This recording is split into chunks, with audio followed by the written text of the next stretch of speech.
მოგესალმებით, მე შორენა ალიბეგაშვილი და ეს ჩემი არხია ახალგაზრდობის ფორმულა შორენასთან ერთად. და დღეს ჩემი აზრით მე უნდა შევეხო ძალიან საინტერესო თემა ეხება ქალი, ბიზნესი, დედა, სხვერპლი და ტრანსფორმაციის გზა, სადაც მე გადავწყვიტე და მოგიყვებით ჩემს საკუთარ გზას, როგორ დავიწყე, როგორ გავიარე და როგორ მივდივარ საკუთარი თავის საუკეთესო ვერსიისკენ. არ დაგავიწყდეთ, გამოიწეროთ ჩემი არხი, რა თქმა უნდა, ზარის ღილაკი და თუ მოგეწონებათ ჩემი ისტორია, დატოვეთ კომენტარი. ჩემი ისტორია როგორც ბიზნესვუმენის, ბიზნესმენის, მოდი ასე ვთქვათ, დაიწყო 11 წლის წინ. თუმცა საფუძველი იყო ჩადებული, ასე მგონია, მაინც ბავშვობიდანვე. ვინაიდან მთელი ბავშვობა შინაგანად, ქვეცნობიერით და ცნობიერით, ყოველთვის ვიცოდი, რომ რაღაცა უნდა მქონდეს ჩემი და იმ რაღაცის მართველი უნდა ვიყო.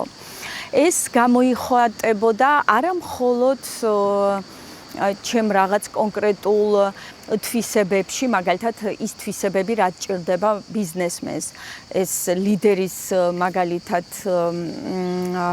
ხასიათი, ასევე ხასიათი გუნდურობის, მიყვარდა გუნდური ვარჯიშები, გუნდური თამაშები, მიყვარდა რომ ვიყავი ლიდერი ყოველთვის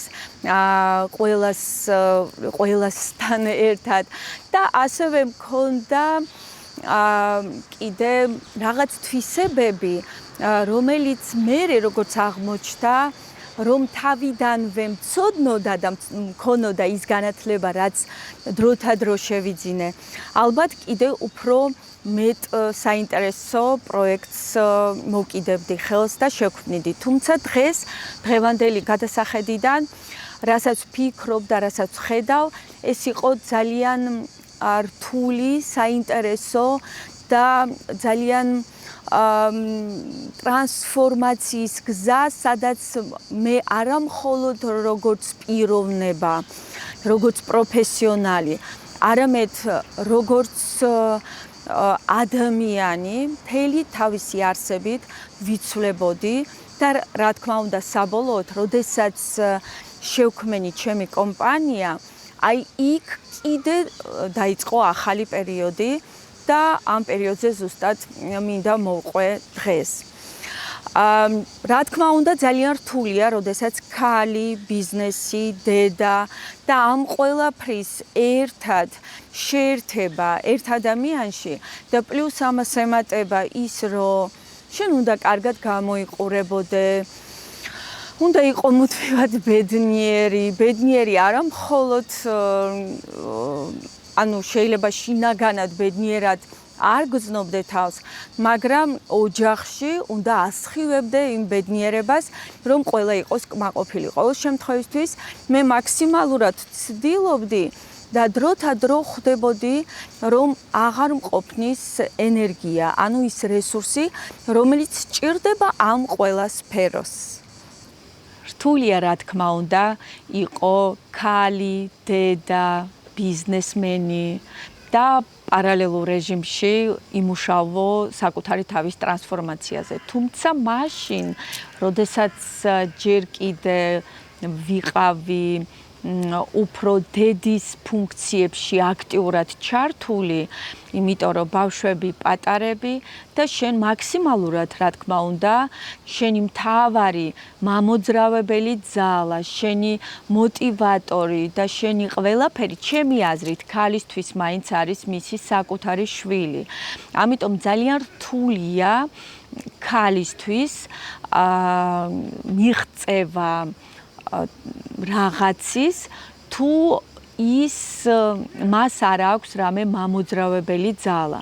და ის მამოძრავებელი ან რაღაცა ინსპირაცია, ან მინიმუმ მაინც ალბათ უწევთ ხოლმე თავისი მშობლების ან მეუღლის ბიზნესის მართვა.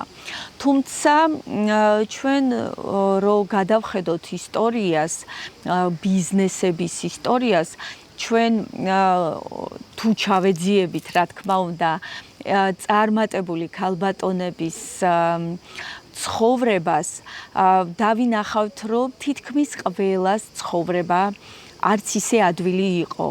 ერთხელ მკითხა ერთმა ადამიანმა, არ გინანია რომ დაიწყე ბიზნესი და შეხვედი იქ, სადაც არც ისე ადვილია ქალისთვის, მით უმეტეს მრავალშვილიანი დედისთვის. ჩემი პასუხი იყო არა და კიდევ ერთხელ არა. არც ერთი დღე არ მინანია. პირიქით, მე ძალიან ბედნიერი ვარ, რომ როდესღაც მოვიდა ეს დღე და გადავწყვიტე და გავხსენი ჩემი კომპანია. მინდა მოგიყვეთ თუ როგორ დაიწყო ეს ყველაფერი. სადღაც ალბათ 26-27 წლის ასაკში, მე არ ვიცი რატომ და საიდან, არაერთხელ ხმამაღლად ვიძახდი, რომ აი 40 წლის რო გავხდები, მე აუცილებლად გავხსნი ჩემ კომპანიას. რატო ვიძახდი ამას? საიდან მოდიოდა ეს ინფორმაცია? რა თქმა უნდა, დღესაც არ მაქვს მაგაზე პასუხი. ბავშვობიდან ვიყავი ძალიან კრეატიული და მიყვარდა განსხვავებული რაღაცეების კეთება. ანუ ეს უნდა ყოფილიყო არასტანდარტული, თუნდაც არასტანდარტული ჩაცმულობა, არასტანდარტული აქსესუარები, არასტანდარტული რაღაც მოქმედებები. არასოდეს არ დამავიწყდება, როდესაც ვკრიფავდი გოგოებს ეზოში და მიმყავდა სავარჯიშოთ. მაშინ ჯეინ ფონდა იყო ჩემი ფავორიტი, შემდეგ უკვე სინდი კროუფორდი და რატომღაც მეგონა, რომ შემიძლია ვიყო ასეთი. კი ძალიან ბევრი ადამიანი ქალბატონი იყო, ვისაც მინდოდა რომ ყოფილიყავი ასეთი.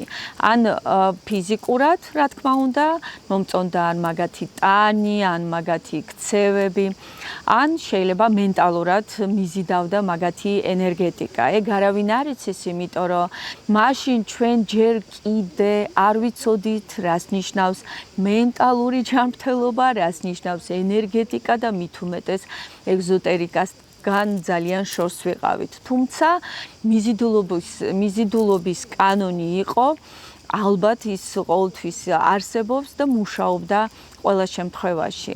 ასევე მიზიდავდა არასტანდარტული წიგნები. ძალიან ადრეულ ასაკში კითხულობდი ისეთ ლიტერატურას, რომელიც წესით გოგოს 12-13 წლის ასაკში არ უნდა აინტერესებდეს. მაშინ, როდესაც ყველა ჩემ მეგობარს აინტერესებდა რომანები, მე რატომღაც წავიკითხე როგორ გავხდე მილიონერი ლია კოკას, ანუ მილიონერის აზროვნება და ასე შემდეგ. ზიგმუნდ ფროიდი, რომელიც ჩემი თითქმის მაგიდის წიგნად იქცა და კიდე ძალიან ბევრი საინტერესო ლიტერატურა, რომელიც რო არ დაგიმალოთ, მე თვითონ ვერ ხვდებოდი რატო ვკითხულობდი ამ წიგნებს.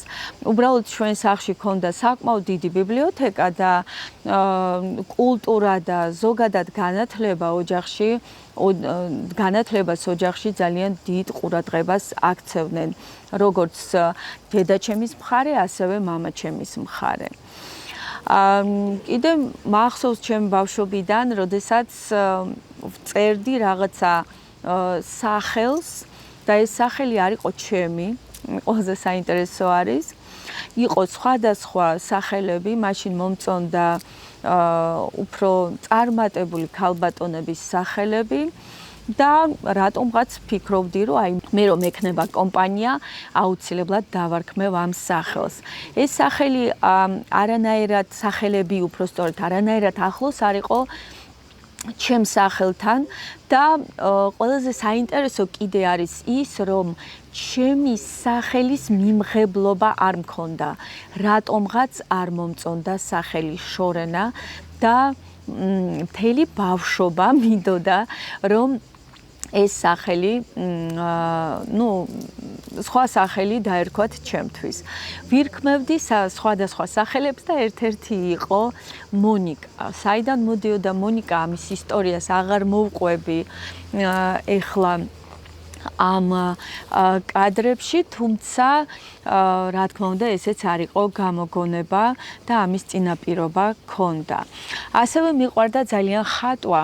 დავხატავდი, გაგიკვირდებათ და ქალის საცვლებს, ანუ მომწონდა ლამაზი ტანსაცმელი underwear, რასაც ქვია და ვცდილობდი, რომ დამეხატა და შემექმნა ულამაზესი მოდელები, რაზეც ბებიაჩემს, რომელიც იყო ექიმი, რომ დაინახა ეს ყველაფერი ძალიან გააბრაზდა და ძალიან არაადეკვატური რეაქცია ჰქონდა. ამ ყველაფერს მოყვა არც ისეთი დადებითი რეაქცია მშობლებისგან და ერთ ჩვენიერ დღეს გადავწყვიტე, რომ აღარ მინდა და გადავედი უბრალოდ ინერციით მივენდე დინებას და უჯერებდი მშობლებს. ვერ ვიტყვი, რომ ძალიან დამჯერი ბავშვი ვიყავი, რა თქმა უნდა, სადღაც გულის სიღრმეში ვიტყიფებოდი კიდევაც მშობლების მიერ, გულის სიღრმეში პროტესტანტიც ვიყავი, არასოდეს არ ვებხრობოდი იმ რაღაცა სტერეოტიპულ აზროვნებას. რა თქმა უნდა, დისციპლინა იყო ერთ-ერთი აუცილებელი პირობა. ეს უბრალოდ ოჯახში ჰქონდა ჩვენაზე დალაგებული, თუმცა მიყვარდა დინების საწინააღმდეგოდ სიარული და ამის დასტური იყო ზუსტად ჩემი გარეგნობა, ცვლიდი გარეგნობაში ძალიან ხშირად იცვლებოდა თმის ფერი, იცვლებოდა რაღაცა სტილი ტანსაცმლის, ვიგონებდი უცხო და უცნაურ ტანსაცმელს და ალბათ ეს იყო ერთ-ერთი მიზეზი, რომ ალბათ ჩემი აზრით მინდოდა, რომ ყურადღება მიმექცია ადამიანების. არა მხოლოდ სხვათა შორის, ანუ აქ არ არის საუბარი იმაზე, რომ ეს ყურადღება მაინდა-მაინც გჭირდებოდა მარტო, თქვათ, ბიჭების მხრიდან, ვინაიდან ეხლა მე გიყვებით პერიოდს, როდესაც ხარ სადღაც 12, 13, 15 წლის წინ. ანუ უბრალოდ 15-16 წლის, როდესაც შენ უკვე გაზრდილი ხარ და გადადიხარ რაღაცა სხვა ასაკში. როდესაც ჩავაბარე საბანკო საქმეზე, ეს იყო უფრო ჯერ თავიდან იყო საერთაშორისო ეკონომიკური ურთიერთობები, მერე უკვე საბანკო საქმე. აი ზუსტად მაშინ იყო ის მომენტი, როდესაც მიყვები დინებას, მიყვები იმას, რასაც გთხოვენ, რასაც გეუბნებიან და ამ დინებაში პოულობ შენ თავს. მომწონდა, ვერ გეტყვით, რომ არ მომწონდა, რასაც ვსწავლობდი. მომწონდა უმაღლესი მათემატიკა, მომწონდა ჩემი კურსი, ის რასაც ვსწავლობდი, მაგრამ მიხვდეთ იმისა, რომ მაშინ ბიზნესი როგორც ისეთი არ არსებობდა, მაინც მიზიდავდა აი ეს მიმართულება და უყურებდი ფილმებს, სადაც ეს თემა საკმაოდ კარგად იყო ჩაშლილი. უფრო მიზიდავდა ფილმები, სადაც ბიზნესის სათავეში იყო ქალი. შემდეგ უკვე რა თქმა უნდა იცვლება ძალიან ბევრი რამ, თხოვდები, ჩდება შვილები, ერთი, მეორე, მესამე, მერე მეოთხე.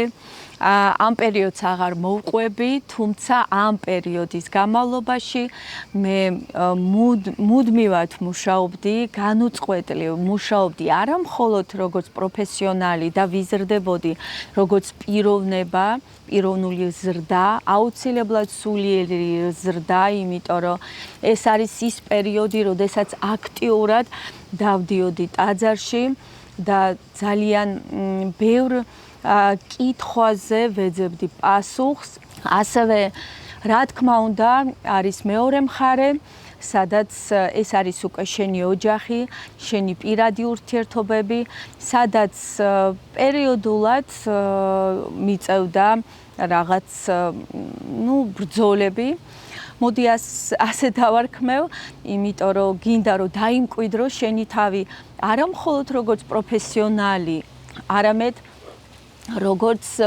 წარმატებული ქალი, რაც არც ისე ადვილია, როდესაც ხარ ოჯახში, ყავს შვილები და გჭირდება დრო მინიმუმ იმისათვის, რომ ეს ყველაფერი მოხდეს შენს თავს.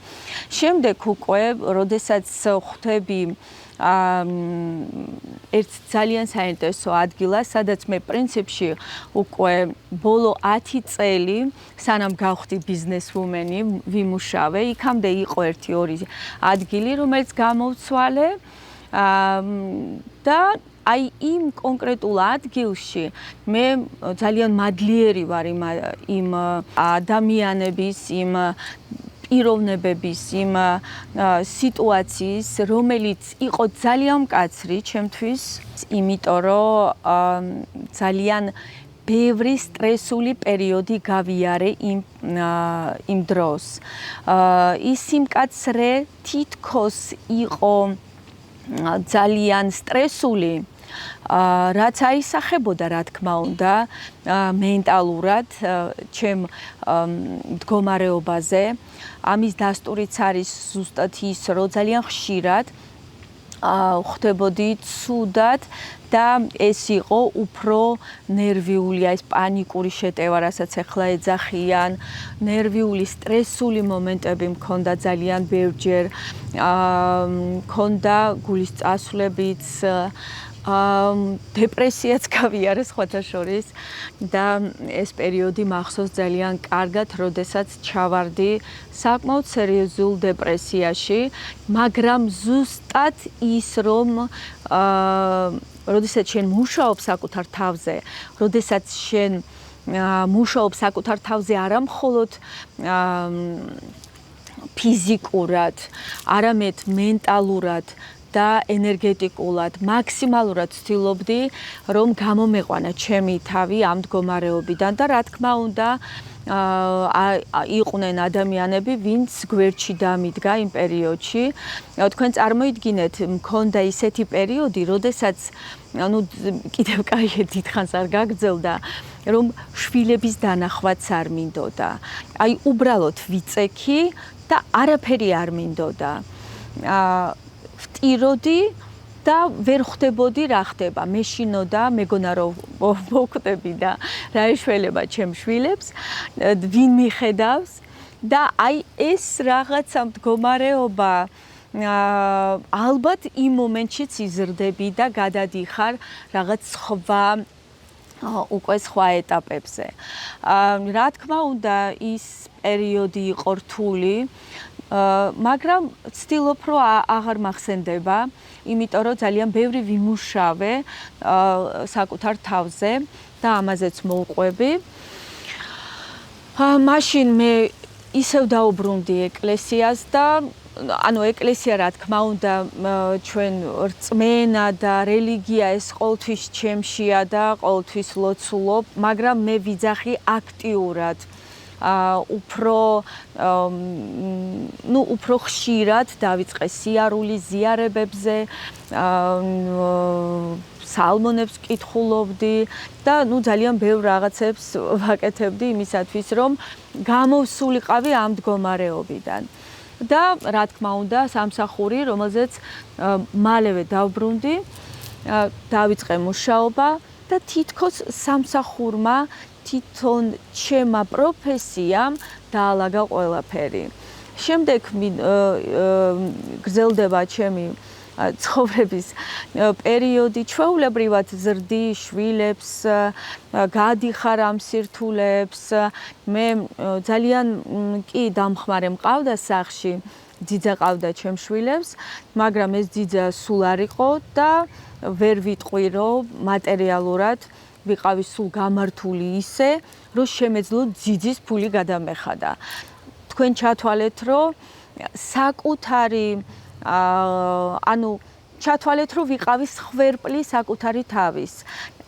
უარს ვიძახდი აბსოლუტურად ყველაფერზე, დასვენება რა არის არ ვიცოდი, მეგობრებთან გასვლა რა არის არ ვიცოდი.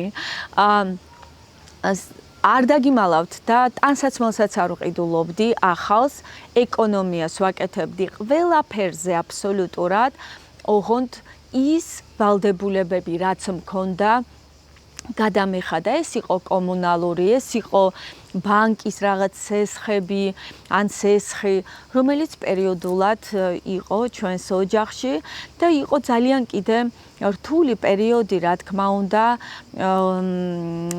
რომელიც როგორ აგიხსნათ თუ არ გაივლი ამ ყველაფერს ალბათ ძალიან რთულია რომ გაგრძნობინო რამდენად რთული იყო ის პერიოდი ჩემთვის პიროვნულად როგორც ქალისთვის როგორც დედისთვის შემდეგ უკვე როგორც პროფესიონალისთვის და ადამიანისთვის რომელიც მუდმივად იყო ბრძოლაში აი ეს პერიოდი ხვერპლის როდესაც შენ უარს ეუბნები საკუთარ თავს აბსოლუტურად ყველაფერზე ოღონდ შენი ოჯახი იყოს კარგად, შენ შვილებს არაფერი არ დააკლდეს და ის ელემენტარული რაც შეგიძლია გააკეთო, მე მაინც ვცდილობდი რომ გამომეყვანა ჩემი თავი იმ მდგომარეობიდან და რა თქმა უნდა ვეძებდი გზებს.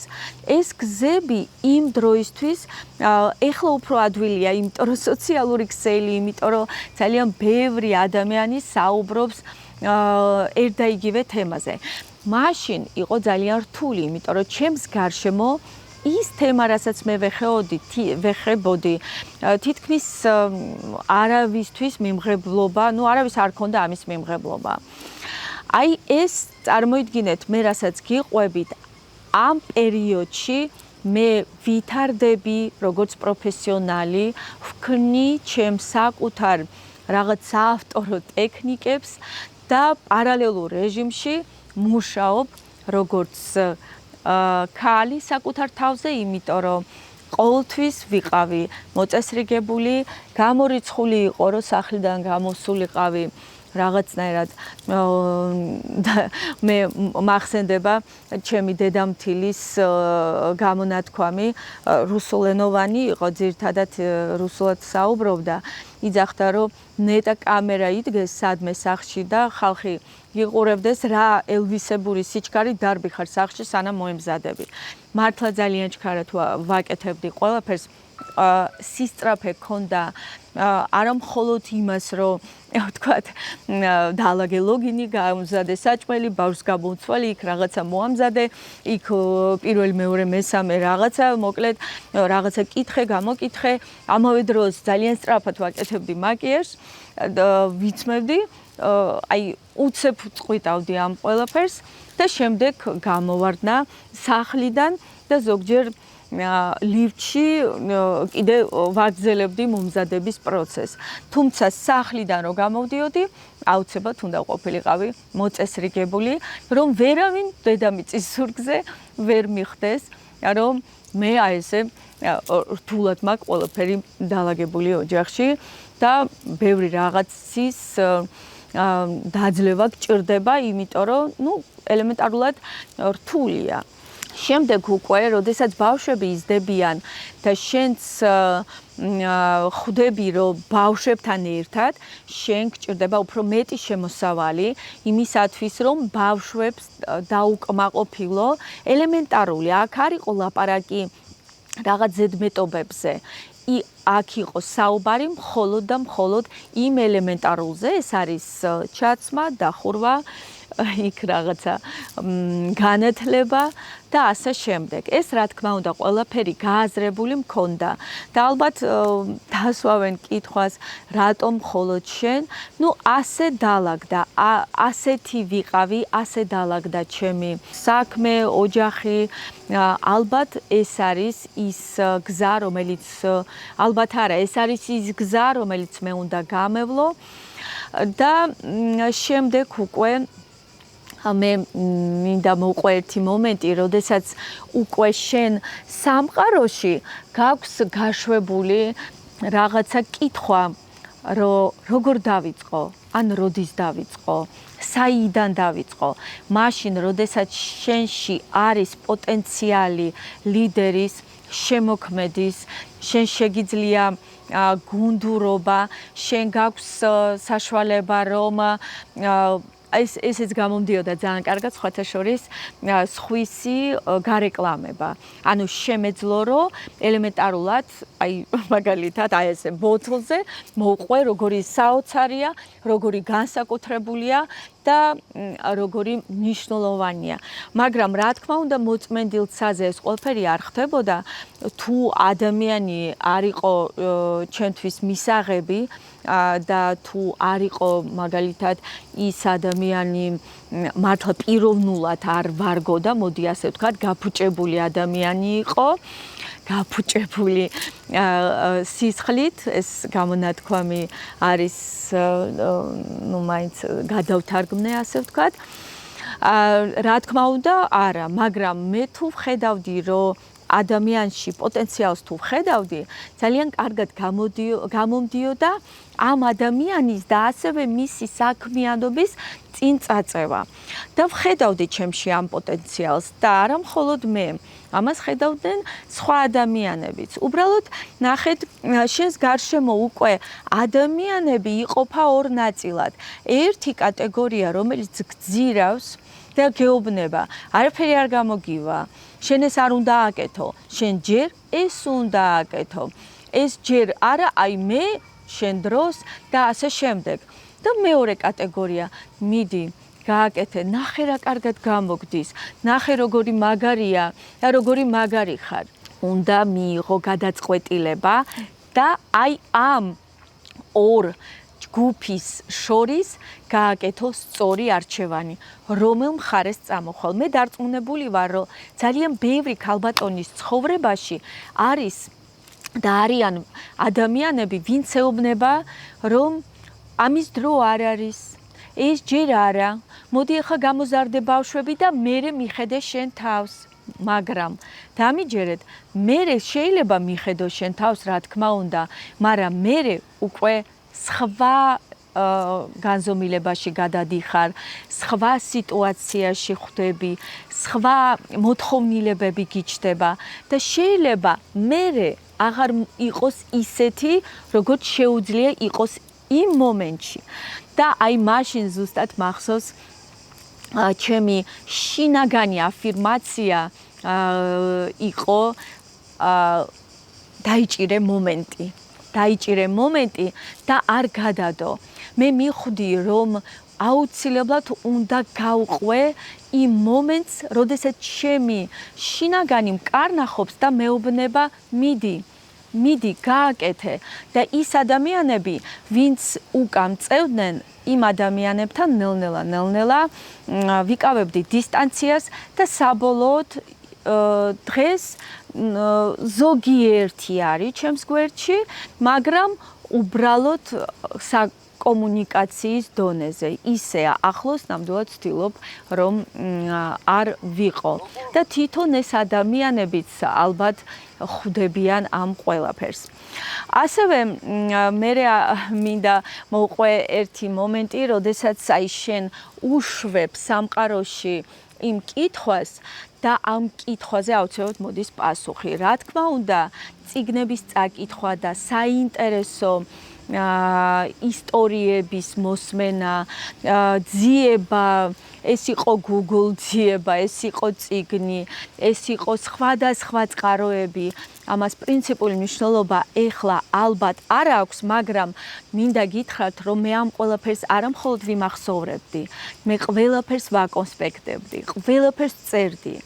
წერდი საინტერესო ფრაზებს, წერდი საინტერესო მომენტებს, ყველაფერს წერდი, რაც მომწონდა და ამის დროსაც პოულობდი. ასევე, როდესაც უკვე ტექნიკა დაიხვეწა და მეც დავიხვეწე ამ ამასობაში, სადღაც 36-37 წლის ასაკში მე მახსოვს ავიღე რაღაც კურსი, გამოვიწერე წიგნი და გავიარე ძალიან სერიოზული ბიზნეს კურსი, ანუ იმისათვის, რომ როგორც ბიზნესმენი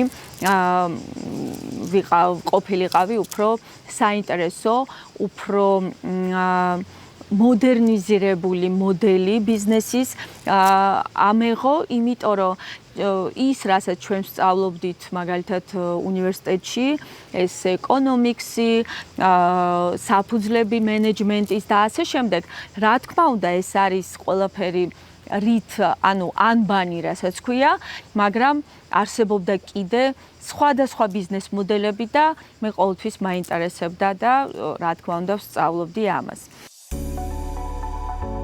თუ შენ მზად ხარ იმისათვის, რომ მოახდინო სრული ტრანსფორმაცია საკუთარი თავის, არა მხოლოდ ფიზიკურად, არამედ გარეგნულად, მაშინ ჩაერთე ჩემს მარათონში FaceTime by Anirosh, რომელიც უკვე 5 წელია საქართველოს ბაზარზეა და თითქმის 12,000-ზე მეტმა ქალბატონმა გაიარა ეს მარათონი და იპოვა საკუთარი თავი. ჩაერთე მარათონში. მოყვები ერთ მომენტს, ესე იგი, პაციენტები მყავდა ყოველთვის ძალიან წარმატებული და ისეთი, ასეთი ზოგადად ესეთ ადამიანებს ვიზიდავდი, ყოველთვის მყავდა ძალიან წარმატებული და ძალიან საინტერესო ადამიანები. და მიყვარდა მაგათთან საუბარი და ერთხელ მახსოვს, ჩემთან მოხვდა მამაკაცი, იყო აზერბაიჯანიდან. და რა თქმა უნდა ჩვევაში არ მქონდა, როდესაც მუშაობდი, სოციალური ქსელი მაქსიმალურად წესით უნდა იყოს გათიშული, მაგრამ ეს ადამიანი ერთი წუთი არ ჩერდებოდა. მუდმივად ატრიალებდა ტელეფონს და გინდა არ გინდა თვალი გამირბოდა იმ ტელეფონისკენ და ვხედავდი, რომ მის ეკრანზე სულ ესეთ დიდად იყო გამოსახულება დოლარის და სულ ლაპარაკობდა ფულზე. და რომ მოვრჩით პროცედურას, გადიოდა, უბრალოდ ვკითხე. შეიძლება ვკითხოთ ერთი რაღაცა და კიო, როგორ არაო, მკითხეო. აი მე გიყურებთ, თქვენ ბიზნესმენი ხართ, რაღაცა, დიდი ხანია როგორც მივხვდი. მე უბრალოდ ერთი კითხვა მაქვს. მეც მინდა რომ გავხდე ბიზნესმენი, ვუმენი. როგორ დავიწყო? და არასოდეს არ დამავიწყდება ამ ადამიანის სახე. ის უკვე გადიოდა კარებში და მე თითქმის შევაწიე სიტყვა კარებთან, იმიტომ რომ არც მინდოდა რომ შემეწუხებინა. დიდი ხანი გაჩერებაც რა თქმა უნდა არ მინდოდა და მოტრიალდა და ასე მითხრა.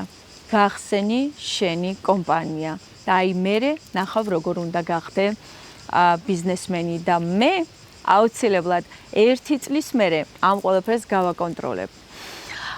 აი ეს რომ მითხრა, თან აი ეს რაღაცნაირად ჩამიჯდა გონებაში და გამახსენდა ჩემი ბავშვობის ოცნება და ვერ ვიტყვი რომ მხოლოდ ოცნება, ეს იყო ჩემი შინაგანი ხმა, რომელიც მუდმივად კარნახობდა, რომ 40 წლის რო გავხდები, უნდა გავხსნე ჩემი კომპანია.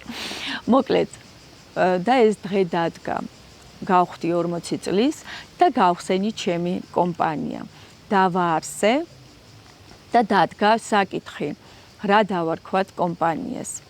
ძალიან დიდი ხანი არც დამჭირდა ფიქრი, მქონდა რამდენიმე ვარიანტი და ერთ-ერთი ვარიანტი იყო ყველაზე ადვილი, ანუ როდესაც შენ უსმევ კითხვას საკუთარ თავს, აი როგორ ხედავ შენ კომპანიას, რა უნდა ერქვას, რა უნდა ხდებოდეს იმ კომპანიაში.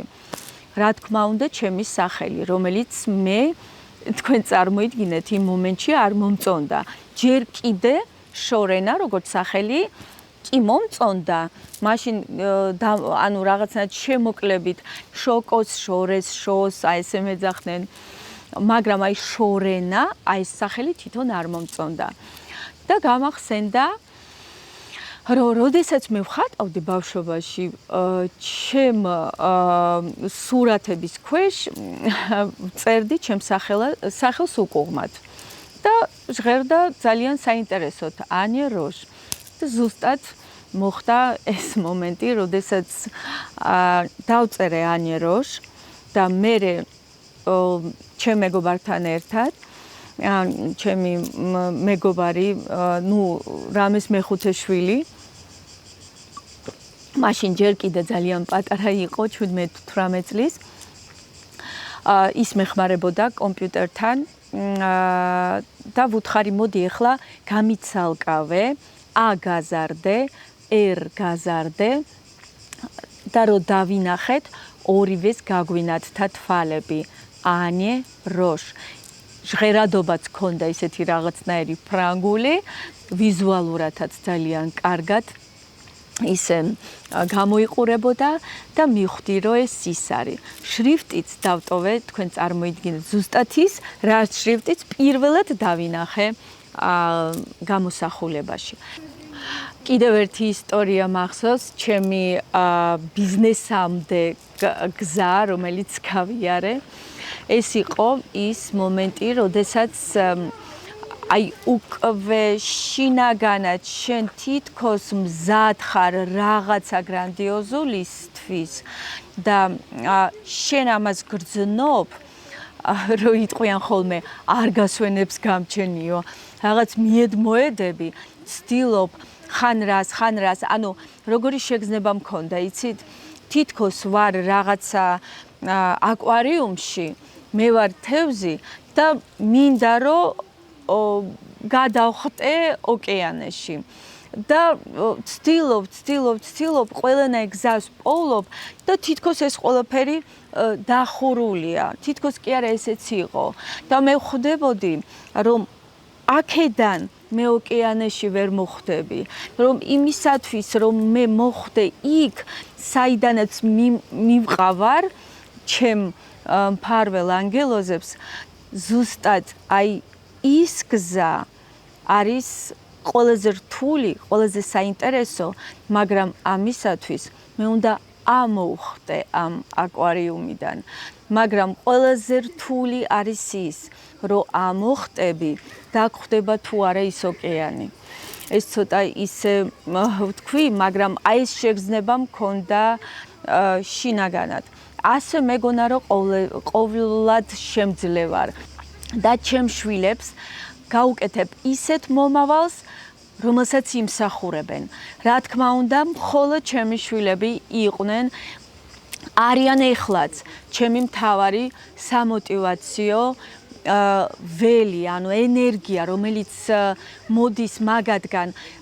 თქვენ წარმოდგენაც არა გაქვთ, ყველა ჩემი ვიდეო, ყველა ჩემი სტორიც, აბსოლუტურად ყველაფერს, რასაც მე ვაკეთებ ეხლაც, მიდის საოჯახო განხილვაში.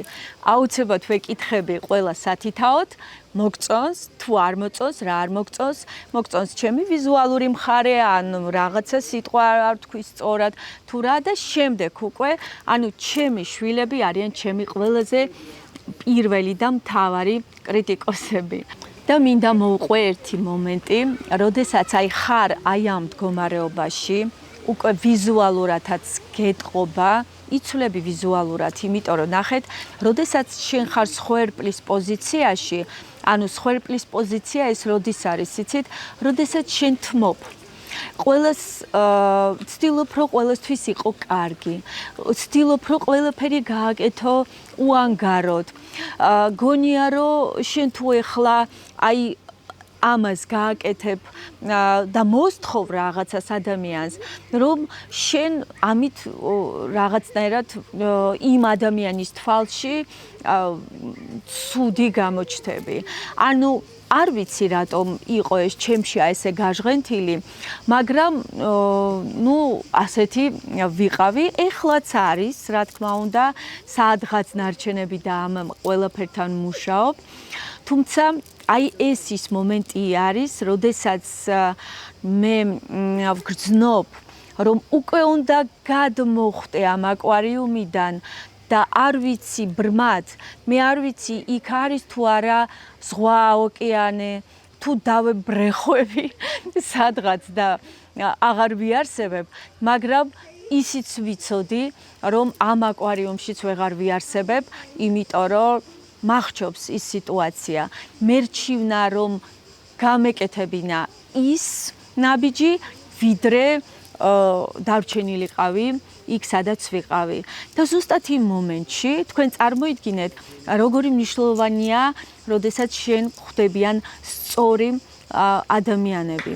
ერთი ადამიანი, რომელიც ასევე პაციენტად შემოვიდა ჩემთან, ჩვენი საუბრის დროს, ჩემი ძალიან ბევრი კითხვა, იმიტომ რომ ეს ადამიანი საკმაოდ ისეთი პროფესიის იყო, რომელიც ახლოს იყო იმ პერიოდში ჩემთვის.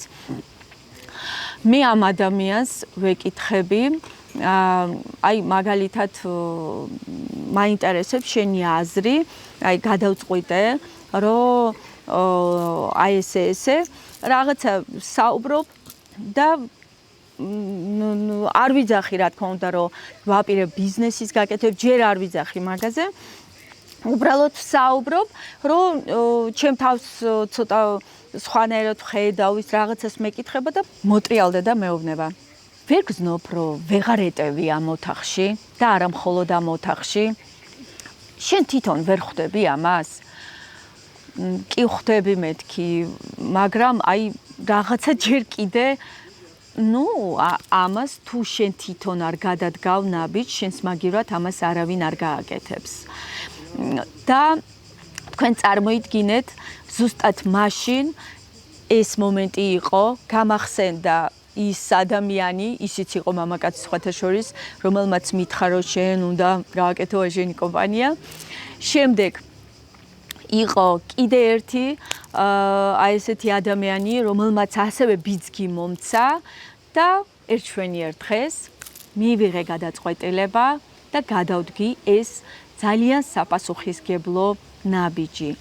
ძალიან საპასუხისმგებლო არა მხოლოდ იმ კუთხით, რა თქმა უნდა, საინტერესო იყო ის ყველაფერი ის კარებები, რაც იხსნებოდა იმ პერიოდში ჩემს წინ და ზოგი, რა თქმა უნდა, დაკეტილი იყო და იმ კარებების გაასაღებებიც უნდა მეპოვნა, თუმცა ჩავარდი ძალიან რთულ პერიოდში, სადაც სიმართლე რო გითხრათ, იყო ორი გზა. ან ისევ უკან უნდა დავბრუნებულიყავი, იმიტომ რომ დარჩი ფაქტიურად და ფიქტიურად, უფულოდ, უსამსახუროდ და ჯერ არაფერი არ მეკავა ხელში. ეს იყო ასეთი სპონტანური ნაბიჯი. ამ ნაბიჯის გადადგმაშიც ზოგ-ზოგი ადამიანებიც იყვნენ ჩართულები. თავიდან მეწყინა, რა თქმა უნდა, ცოტა გავბრაზდი, იმიტომ რომ იმ მომენტში ჯერ კიდე გადაწყვეტილება არ მქონდა ბოლომდე მიღებული და აი ეს იყო ზუსტად ალბათ ის სასწორული, როდესაც შენ წონი ყველაფერს დღეს ხვალ არ როდის, აი მოდი ჯერ ეს, მაგრამ იმ ადამიანებმა მერე უკვე დღევანდელი გადასახედიდან მადლიერებით ვუყურებ იმ სიტუაციას.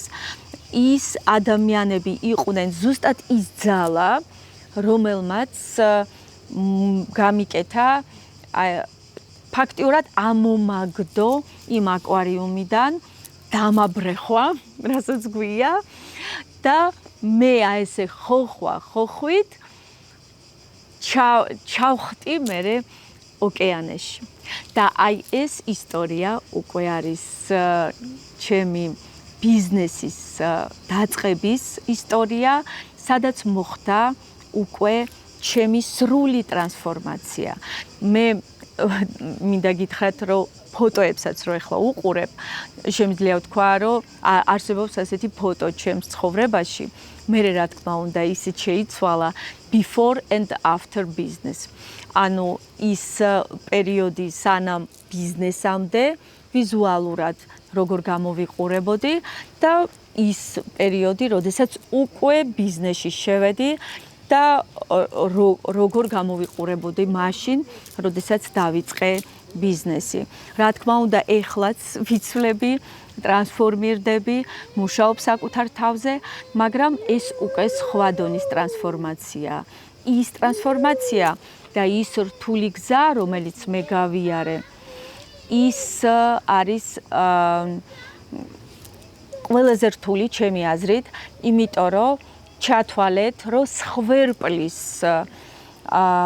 როლიდან გადადიხარ მეორე როლში, სადაც შენ ჯერ კიდე აი ეს სტერეოტიპული აზროვნება ჯერ კიდე არის შენში, იმიტომ რომ სხვანაირად არ გამოდის, ამაში არის წლები ჩაქსოვილი, მაგრამ შენ უკვე ხვდები, რომ რაღაცა აუცილებლად უნდა გადართო, უნდა შეცვალო და გადახვიდე სხვა ეტაპზე შენი ცხოვრების.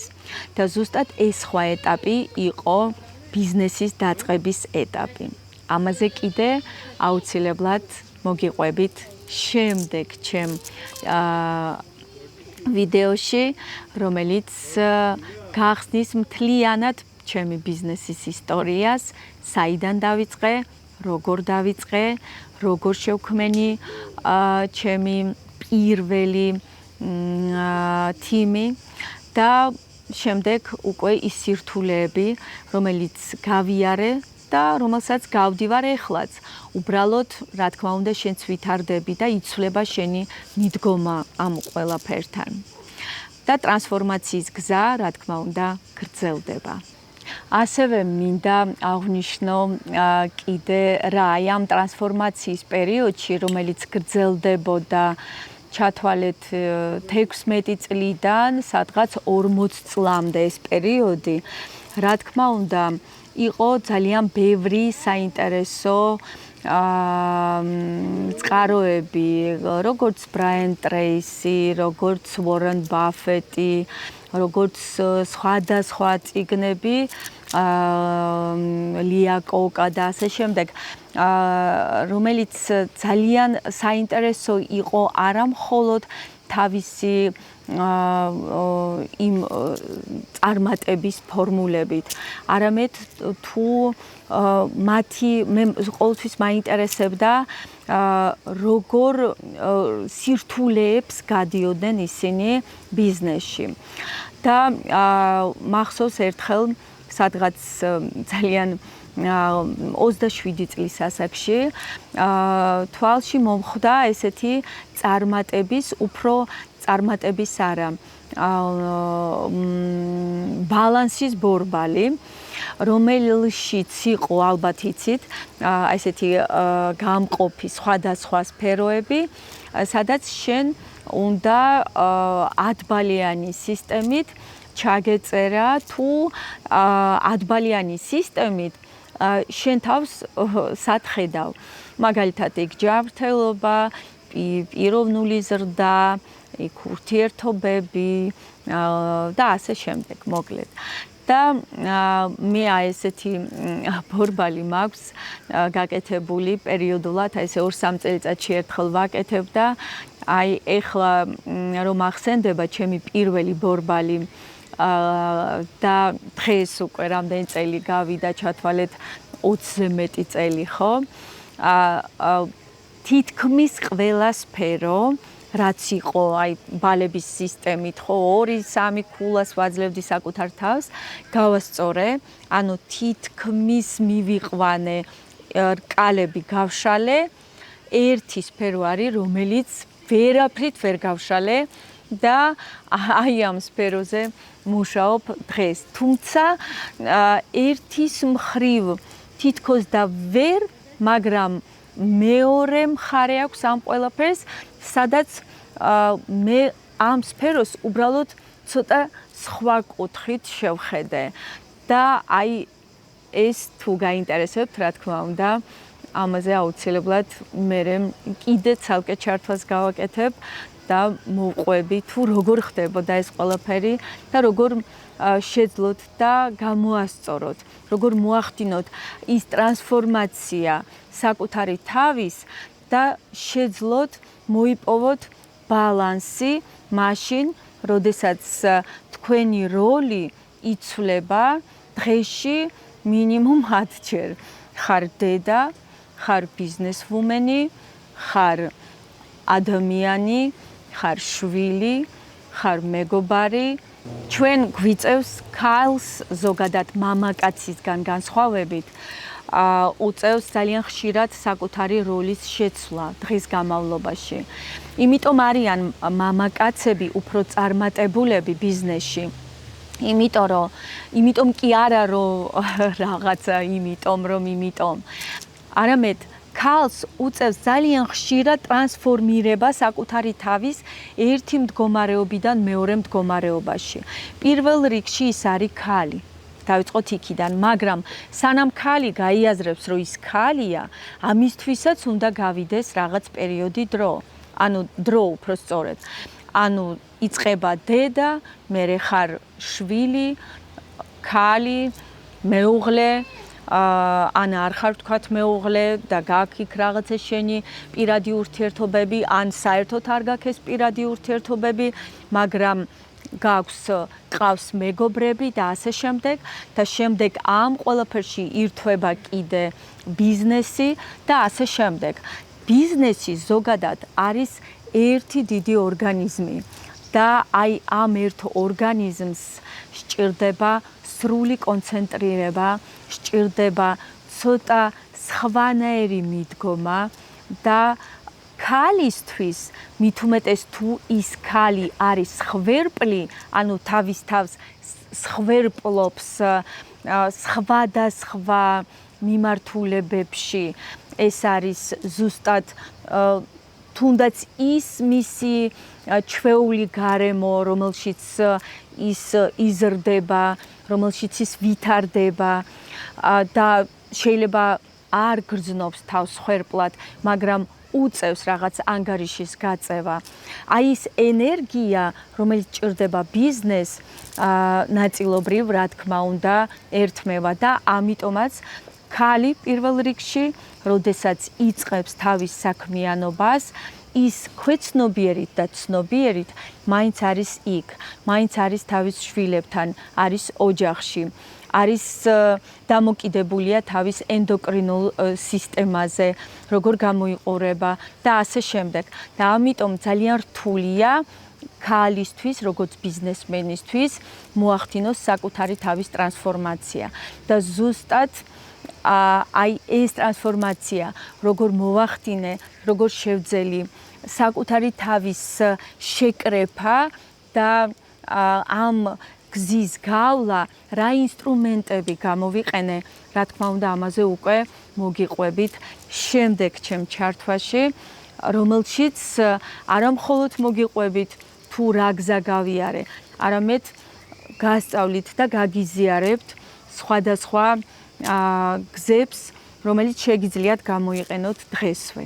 გამოიწერეთ ჩემი არხი, არ დაგავიწყდეთ ზარის ღილაკი და ჩემი ისტორიის გაგრძელება უკვე შემდეგ ჩართვაში.